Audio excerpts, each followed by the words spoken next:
right, good morning. I'm Diane Wharton.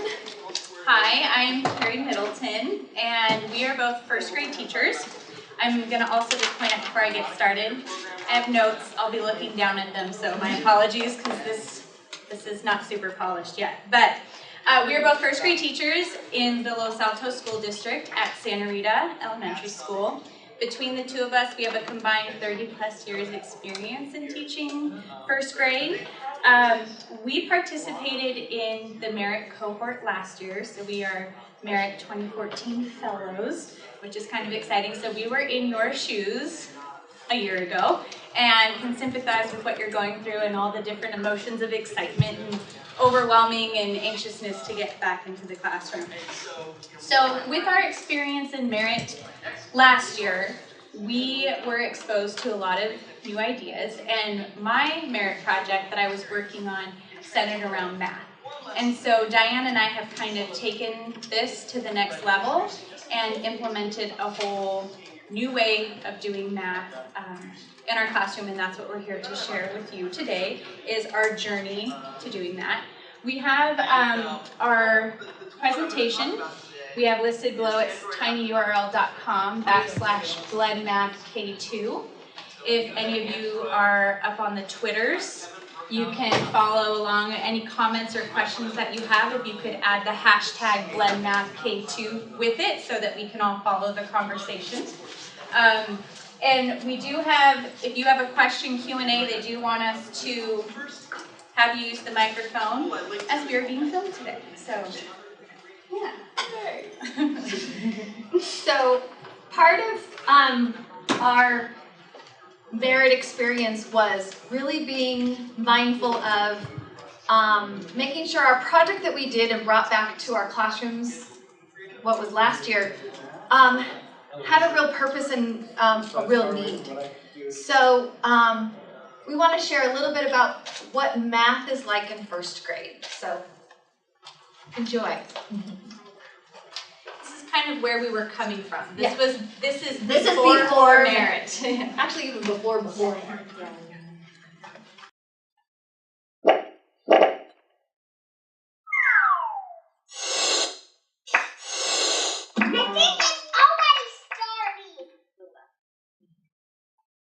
Okay, here's your homework. First let me tell you the directions. What form take away 5? 1, 2, 3, 4, 5, 6. Take away. What's 6 take away 1? 1. No, you take away. So you take away 1 out of 6. How much does it equal?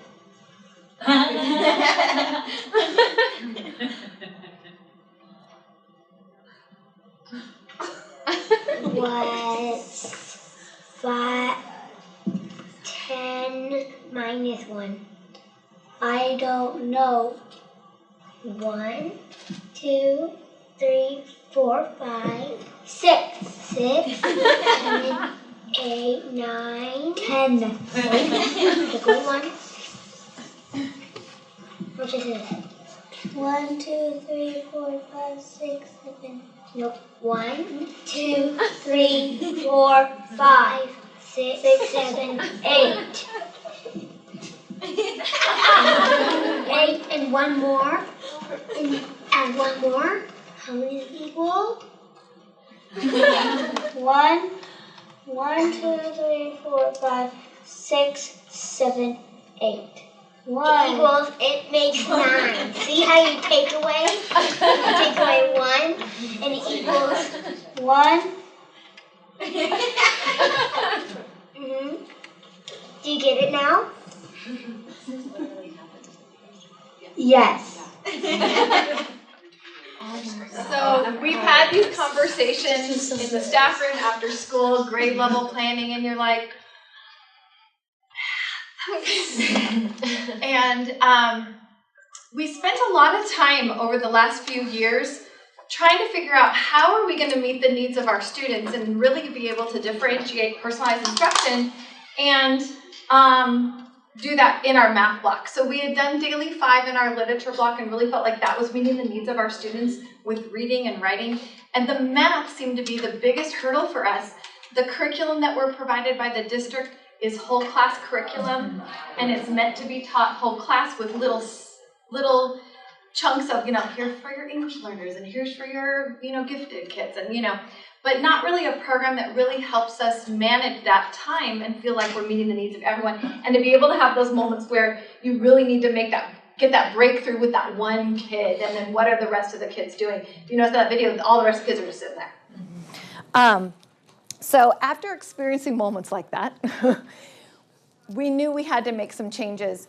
And we tried doing some things before Merit that still didn't feel quite successful. We did some centers and groups, but couldn't ever really get the flow and feel like we were really doing the best we could. And even now, it's still morphing and changing constantly. I don't think we ever feel like it's a perfect thing and we're never going to change. We're constantly learning from coming and doing presentations like this and hearing back from people and talking with each other. We're constantly changing things as we go. But the why, the big why, part of it is what we noticed from that video, that we knew we weren't meeting the needs of all of our students. Another why is our school district is really making a shift pedagogically and philosophically. We did a whole need-finding process, going through the design thinking process of asking questions in our district and making some changes district-wide. And we came up with, through that process, our LASD learning principles, which really helped guide us and drive us in this whole part of creating, or use this mindfully in creating our math block and how we were going to transform it. So some of the things that, these aren't new things, and these will seem familiar as you read different books about teaching. I'm reading Learn Like a Pirate, and some of this is it goes right along with this. I mean, some of these things aren't, but the way it's worded is, specific to our school district. So talk about connecting experiences, personalized learning, nurture a growth mindset, process and outcome. That one I really like, really embracing that the process almost is where the learning takes place, and the outcome is just showing that evidence of learning. So really focusing on that process piece, empowering students, leveraging technology, and act now, that kind of piece of, well, if you see the need to make the change, don't wait for the district to do it for you, do it.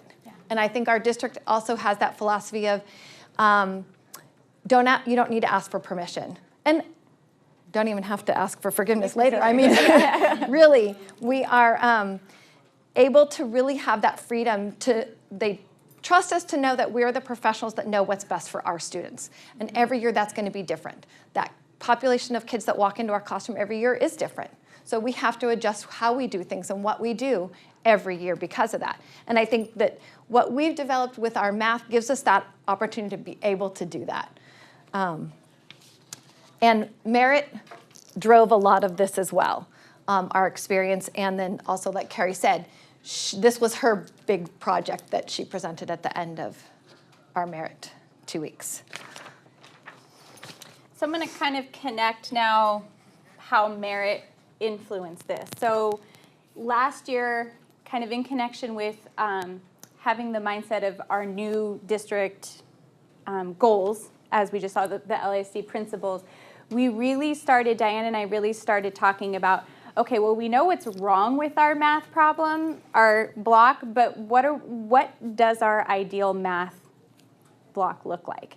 And what are the elements that we really want to make sure are embedded in our instruction and our approach? So in talking to Merit, our other peers, and kind of all of the things we were exposed to last year, we really wanted to make sure that our instruction was moving away from the textbook, because it was done whole class, and we really wanted to focus more on personalizing learning, holding small group instruction, and doing a better job of differentiating our math. We really wanted to make sure that our focus, as Diane had mentioned earlier, was on the process and not the product. And within creating the focus on that, you're also really creating a risk-taking culture within your students where they're not going to be so obsessed with finding the right answer, but really taking risks and not worrying about the failure piece.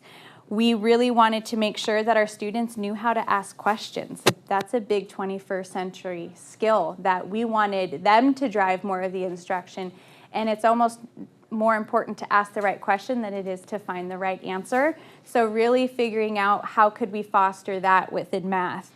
And we want to create independent thinkers. And by doing that, also really helping students see how their thinking can be made visible. And really, as with Common Core demands, students really need to show their thinking and really understand the process of what they're doing and be able to either in writing or verbally express that. So those were all of the components we knew that we wanted. So one of our days at Merit, we participated in a Google Hangout with a few teachers from all over the country. And the focus was blended learning. And we spoke, one of the teachers that you'll see kind of what the bulk of our presentation is on, her name is Delia Bush, talked about how she uses blended learning in math. And it really struck us as, this could be the thing that we need. It really made sense to us. And it got us thinking that this was really the approach that we wanted to incorporate that had all those elements that I just discussed of, student-centered differentiation, making thinking visible, asking questions. So for the purposes of kind of today to ground our knowledge of blended learning, we found this from David Cutler's blog, and there's a resource slide at the end of our presentation that has links to certain things that kind of defining what blended learning is that it's a teaching strategy, it's an approach that combines technology along with in-class lessons and some things that they do at home in order to better meet the needs of all of our learners. So so we're going to kind of get into what does that exactly look like in the classroom, the practical piece, right? While you're really here, of how does this actually look? The blended part of it. Yeah, how does this actually look in my classroom? So again, in Merit, we read an article from Ramsey Musalem.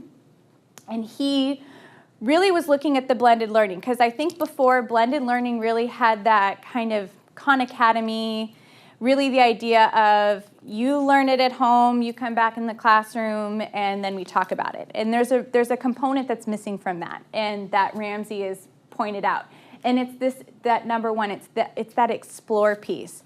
So the way that we set up our math rotations that we will talk about very soon is the explore piece is really important, because usually, especially since we're talking first grade, we have a lot of manipulative work. We kind of either pose a question to students or pose a problem, and they have some real hands-on experience and collaboration time with students to kind of start asking questions and think about, oh, you could do this, oh, I did that, or oh, that didn't work, or what did you do? And it kind of gets that conversation going around whatever the concept is for that day, and they really have time to kind of think about it so that they have some kind of foundation so that when they do go home that night, the number two, the flip, we have Pearson Realize for our math curriculum, and they already have little videos that are approximately 5 to 6 minutes. So the homework for the night is for the students to watch that video, which kind of teaches the concept a little bit more concretely. And then the next day, when they come into the classroom, they have a chance to really apply it, and we're going to go through examples of what that application looks like, because we do it in different ways within the classroom. But really kind of when you look at blended learning, that explore piece is really a crucial component, rather than just saying, oh, do this at home, okay, then we're going to come back and talk about it. That it really kind of connects their learning and kind of solidifies it and gets them asking questions and starting to really focus on that process piece and asking questions, rather than just, here's the math problem, let's do it. Okay, here's the answer, move on. So here's the what. So we got this from, as Carrie mentioned, Delia Bush. And so she uses the acronym MATH. Ta-da! We're like, that's perfect. So we'll go through what each of the letters stands for. She even had gotten this from someone else and changed what the letter stood for. and you can do the same thing. Make it your own, whatever works for you. So she would do all 4 within a day, and we tried that. And so we were doing kind of 15-minute rotations, and it was just crazy. We did it for a while even. And then I had the aha, what if I only did 3 and they were 20 minutes long? And I said to Carrie, and I tried it. And I said, oh, Carrie, guess what I did today?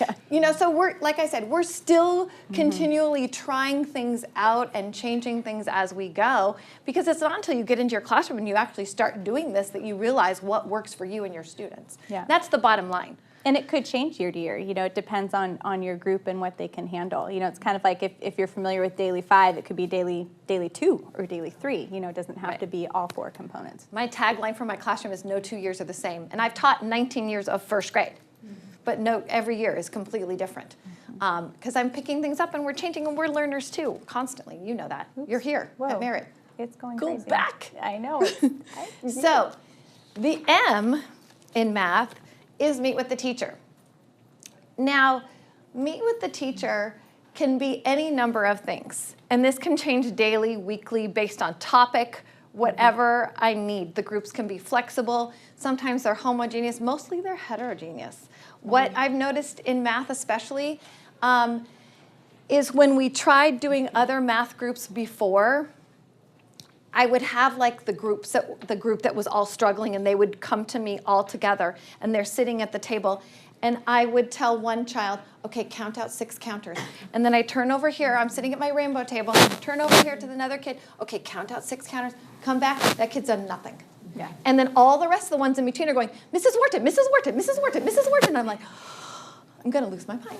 So it actually really worked well for me to have the 1 or 2 per group, because they help each other. And then also then I am only having to really sit with like 1 or 2 during that time. And you'll notice Carrie's on the floor here. We do spread out around the whole classroom.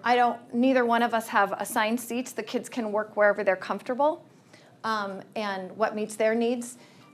So sometimes the work that we do is on the carpet. They have clipboards and they bring them to the carpet.